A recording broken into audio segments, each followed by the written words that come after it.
Welcome to the exhibition here at Propstore of our Monty Python auction, and I'm delighted and honoured to welcome to Propstore today Hazel Pethig, who was the original costume designer for Monty Python's Flying Circus, and then she was asked to bring her talents to the team once more for Monty Python Live, mostly at the O2. So the first thing I'm going to ask Hazel is, how did you meet the Pythons? Quite soon after I joined the BBC designer, because they were quite a crazy gang who'd think of things maybe at the last minute, and I enjoyed their actual scripts and fitting them when they would often go chasing around the fitting room.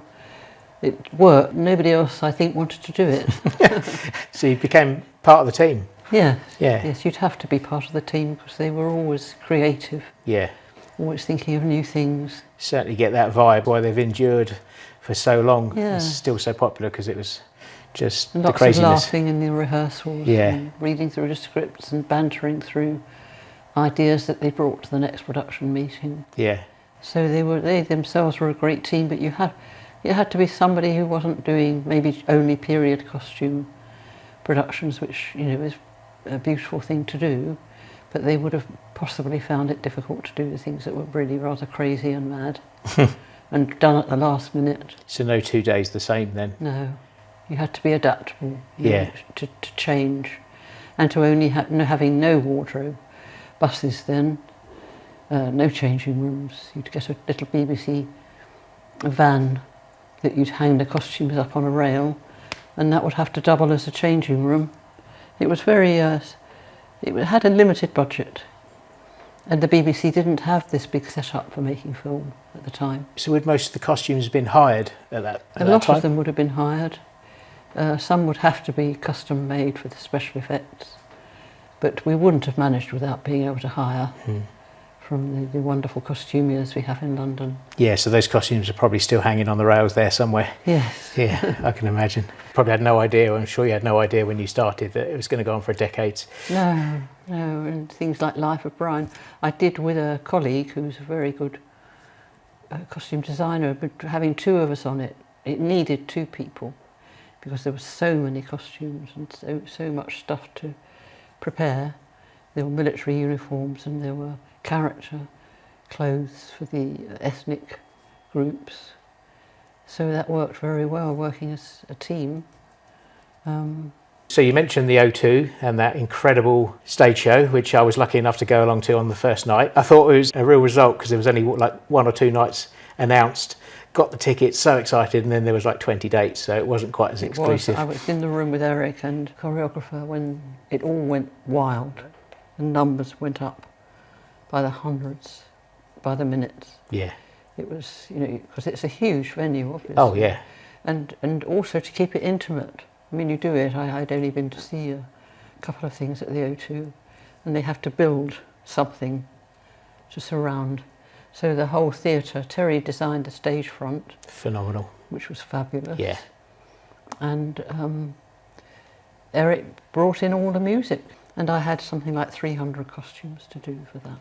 Crikey. I had 20 dancers, male and female, and with dancers, I mean, that is a particular kind of costume where you have to have movement, allow for movement, and read the story of the song and get back to do the next piece. Yeah, it's interesting because I know there were the clips from Flying Circus between some of the sketches, obviously to allow time for everybody to get changed, take a breather, get on stage again for the next. It was incredibly demanding, really, for everybody, but it worked. Yeah. The first, a monster project. Apart from getting all the costumes for the Pythons, you had to cater for all the dancers and all their shoes and tights and underwear and the top costume and the headdresses. It was very challenging. Yeah, I can imagine. So Michael Palin's lumberjack shirt, which is pretty famous to say the least. It is. So you've obviously sourced a shirt for the show. You had no access to the original. You just had to kind of use your memory. I had a different kind of shirt originally, but this did work. I mean, to be honest, I look at it and I can't recognise it because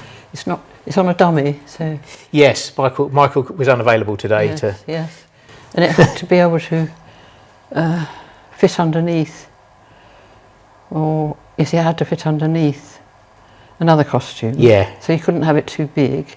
And the hat was a lumberjack's hat. Yeah. Which when we did the original at the Albert Hall, we did a couple of shows at the Albert Hall. I couldn't find the right hat in England.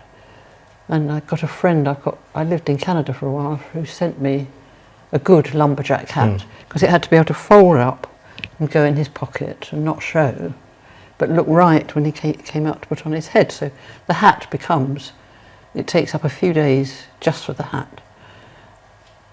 Unfortunately, I could not find one in England, so I got in touch with my friend in Canada.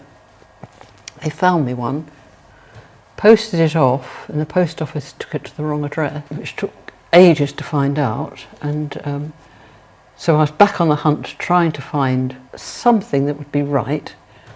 Every single costumier I went to, they had nothing, any vintage, blah, blah, blah. It's a big issue, this one hat, because it's so important.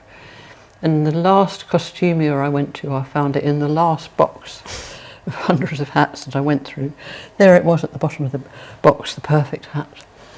But then I went and traced it after the show and found that the post office delivered it to the wrong address. It can be stressful at times. Yeah, I suppose you have it in your head, it has to have a certain look. And as you say, it's got to be practical as well, because Python sketches would merge one into another. And that's it. And they had to do it all on stage. Yeah. Like at we had practice with the Albert Hall, changing on stage. You had to change from Pontius Pilate into something else. Yeah. That's very difficult because of the way that... So it's very technical.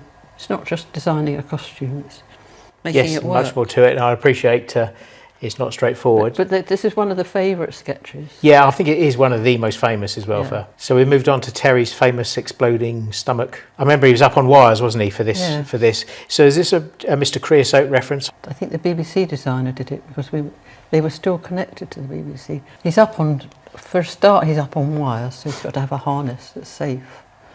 Safety harness up on those wires. He's got to play the mandolin.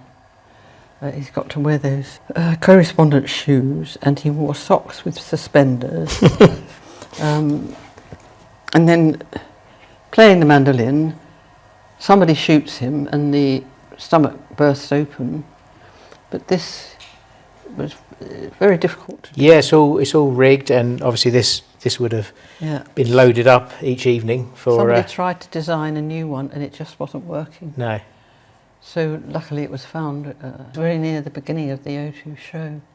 Yeah, this would be a lot of work. Huge amount of work. Yeah, and next to Terry, we've got one of Eric's costumes, the famous pink costume from Meaning of Life originally, the Galaxy song. So were you working from images from the movie of the original costume? Yes. Yep. He wanted the original, but I didn't have the body. No. And he had, as I say, he lost weight. They sent the measurements, but that can be your nightmare as a costume designer, that you just don't get to see them for their fittings. Fairly standard safari garb. But again, when you've got your actor there in the costume, that's when it comes alive. So it's quite sometimes tricky to put things onto a static dummy. Yeah. You know, when you haven't got a sort of jolly python. Yes, and I can imagine animated is not the word for the guys you're dealing with, but this is one of my favourites. This is John Cleese's Anne Elk, who has a theory. Luckily enough with this costume and a couple of others that are in the auction, we do have the original wigs as well. So this is a complete ensemble. So perhaps you can tell us a little bit about how you put this one together. Well, she had to look like an academic. She had to be authentic, and it's on John's body, which is not authentic. He's 6 foot, whatever he is. And it had to be rather boring. She wasn't terribly articulate, was she? No, to say the least. It took a while to get her message across. The clothes, they'd have to be dulling down. I mean, I recognise it immediately. Just, I guess the wig really helps, but this, the wig's really good because it's different in a way to clothes. The wig is rather sleek. But she would have had her hair like that since she was a child. Yeah, not changed it. Yeah, lovely name, Anna. It's a pretty characterless bit of costume. If you're a designer, I think you've got to overdo a design, but sometimes it's not the right thing to do. No, you just have to go out and find a penny or especially with Terry, who was so ebullient. Yeah, and this is kind of one of his more famous. Albatross. Yeah. Trying to get that right quite early on in preparation. Yeah, Albatross costume is one we have in the auction as well, so which is very distinctive. It's very cool. And again, the wig helps. It helps identify the character. Yeah, it's very good. But I don't do the wigs, but we work together. Yeah. You work with the makeup and wigs and hair, talk about the characters. So was the show itself nerve-wracking, or did it run pretty smoothly as far as costume designer goes? No, it was very hard work. Some moments were very anxious because you'd run out of, there's only a certain amount of time. I put in, well, I shouldn't say it in front of the camera, a lot of extra time. Yeah. Put in, it was my whole life, and because I felt that was important. And getting hold of the pythons, who by then are all over the world. Yeah. Getting them for fittings. I had doing, this Spanish costume. Yes, we have some of those too. Yeah. Yeah. I got those. I couldn't hire them. There were none in London. Whereas there had been some when we did the stage show. And we had a little production office with fitting rooms, Marble Arch area. And at the back you've got some specialist shops, and there was one that sold Spanish guitars and had some jackets, but none of them would have been the right size. I got Carol's dress there, was actually hanging on a hanger, so I didn't have to make that. It was just right for the character. And the black jackets I asked them to send to Spain, so I had to go around finding a python wherever they were to try on, to get the measurements right for this. I remember going to see Terry Gilliam when he was doing a stage show, getting him at the back of the stalls. Just pinning them down when you had 5 minutes. I had to, Terry, you really got to try this on, because I'm going to have it made. I can imagine you chasing him down the street, waving the jacket at him, try it on. Yeah. Especially when you've got to have it made and it's in a foreign country and you're not there. They turned out really well. I got the hats from them as well. Terry was desperate to have Cuban-heeled boots, and he got those. As you were designing the costumes for the show and trying to put those ensembles back together again, did it remind you of your original work on Flying Circus? I mean, did it take you back to how you were? It did, because a lot of them would be taken from that original concept. But was your thought process, did it remind you of your thought process, back in the 60s and early 70s when you were designing those costumes, the panic maybe that you had, or the gathering together, running out of time, working all through and that hasn't the changed. Night. That hasn't changed. And getting the python, one of Terry's costumes literally just about made it at one of the shows because it was all ragged shirts, and I always were. Designers don't usually go to all the shows. I went to every single show so that I would see that everything was running as it should, because I was used to running my own show. Amazing job, and I just love this arc of your being there at the beginning of the Pythons and being there at the end of the Pythons, and it was lovely. The fact they loved you and trusted you to bring you on board with that, I just think it's just terrific of them, and testament to your work as well. Well, you did a fantastic job. It was lovely for all of us. I came across a little Polaroid picture of me in Jersey when we all went to Jersey and went to Gerald Durrell Zoo to film. And Gerald Durrell was thrilled. And it was with the Lupin sketch. Oh, right. Yeah. So the stage show was a whole new experience. It's a completely different venue.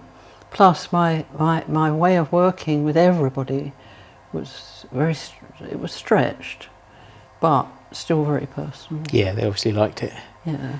Well, thank you again for coming in today, Hazel. It's been a pleasure. Absolutely delightful. Thank you. I hope it's been a slight interest. But it's great, it's variety, Yeah, it is. It is. Yeah. Again, thank you for Hazel for coming to Propstore today. So the auction's running now until the 20th, mostly, and then bid on this great stuff. Propstore.com. Spam.